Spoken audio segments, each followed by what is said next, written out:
Father Grab ako kung sa itong ating kabaro pinagbubutit sa serbisyo na yung pinagaloob na nag-deliver ng food. So ito, tunay nga nakakagutom kapag nag-standby sa hotel. So God bless Pops. Thank you sa foods. Magkano nga lahat Pops? 290. So ito Pops. Uy, thank you, Wala. sir. Thank you, sir, ha. Thank you. Thank you. 290 lang yung bill, sir, pero 500 yung binigay. So very nice. Napakaswerte ng buhay na mano ko. Sana marami ka pa matulungan, sir. More blessings sa'yo, sir. Thank you. So, magkano sa clip? So, Okay, salamat Paps thank you sa pag-deliver ha. salamat, sir. Salamat. Okay, thank you. Okay. So, hello sir. Kaway-kaway sir. Hello, kaway-kaway sir. So, ito yung mga security ng Hop In Hotel na mga gwapo at matatangkad. So ayan, si Mrs. ay nanghingi ng dessert, no? So pagbibigyan na natin mukhang naglilihi na ito si Mrs. So galing ito sa Trinoma Wendy's pa. So paborito nagustuhan niya kasi yung mga salad or macaroni salad ng Wendy's. So kaya naman gusto niya kumain, kaya hanggat kaya natin i-provide, ito-provide natin, no? Ganoon tayo magpapahalaga at pagmamahal sa pamilya at asawa, no? So, pira lang naman yan. As long as meron tayong konting pambili, go on lang, no?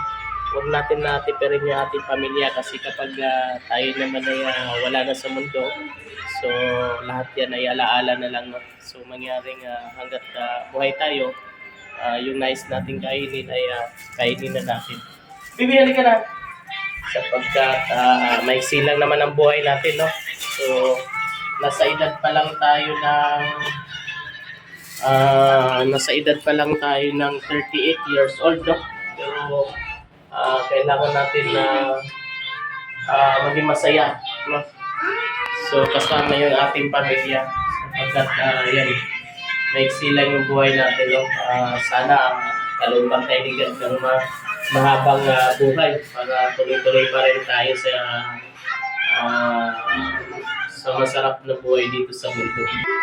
Hello, Mami! Mami, ito na yung Wendy's mo. So, ayan. Happy na si Mami! Yay! Yay! Wow! Oh, sarap naman ito. Yan, paborito ni Mami ito Ayan yun. Mga salad. Oh, paborito ni Mami. So, si Mami ngayon ay ito yung kanyang gustong kainin, dessert niya. Yung salad. Yes na. Sige na, go ahead. Kainin mo lang. So, Last day ayan. Sulitin daw dahil minsan lang ito So sulitin.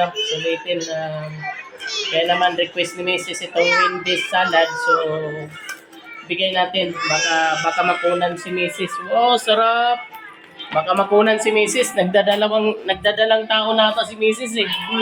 Wow, nagdadalang tao na si Mrs. Nak, may kapatid ka na, baby, oh. Wow, may kapatid na si baby. Gusto mo na kapatid, baby? Oh, gusto mo kapatid? Oh. Oh, kasi ka na big boy ka na, baby Kaya, hanap na lang ang gawa ng kapatid, baby. Sige, buksan mo, Mami. Gusto, baby GR kain Wow, sarap naman yan. Hingi na lang, Papa, ha? Wow. Yan, si Mrs. sobrang nagigil si Mrs. kumain, no? Nagdadalang tao na nga talaga si Mrs. Ayan. So, masaya ang pamilya. So, sana bless pa ni God yung pamilya namin na magiging matatag, magpatuloy sa buhay. I-blessing ni God na kalupan pa tayo na more income, no? Business at hanap buhay. Tayo manatilit magpatuloy. So, si God na ang nakakalam yan. Pero ganun pa man mga hanap buhay, wala naman tayong magawa kung ano man yung pwedeng mangyari pa sa atin. Kung mangyari man ano pa man, tanggapin natin sapagkat dapat good or bad, dapat stay pa rin tayo on praying to God. So meaning maganda o hindi man maganda mangyari sa buhay, maniwala tayo na may mga darating talaga na challenge si God sa atin. Pero the more dapat na magkaroon tayo ng challenges sa buhay, the more dapat tayo lumapit kay God, no? Hindi porket kung kailan tayo nagka-problema sa buhay, tayo naman ay dumistansya kay God. Wag natin gawin 'yon mga kahanap buhay. Dapat kasi si God nagbibigay challenge yan para kung minsan nakakalimot ka na sa kanya, parang hindi mo na siya nalalapitan, hindi mo na siya inaalala. Doon nagbibigay si God ng challenge sa'yo. Para na sa ganun lumapit tayo. So para huwag mangyari yan, dapat sa lahat ng pagkakataon, sambitin natin yung kanyang pangalan. Sa lahat ng pagkakataon ay magpasalamat tayo at mag-prayer tayo para handa tayo lagi. So, bakit nga ba natin ginagawa to? Kung meron man magko-komento ang gastan nyo naman, sayang naman yung income nyo. Hindi naman ganoon kasi sapagkat dito sa mundo natin, material lang yan, ano? Ang mahalaga pa rin sa lahat yung preparasyon natin patungo sa kabilang buhay or sa kung saan tayo patungo.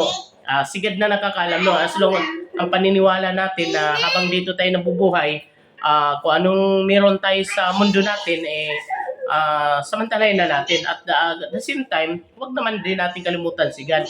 Para na sa ganun, yung salvation natin, yung pupatunguhan natin sa eternal life, may posibilidad, no?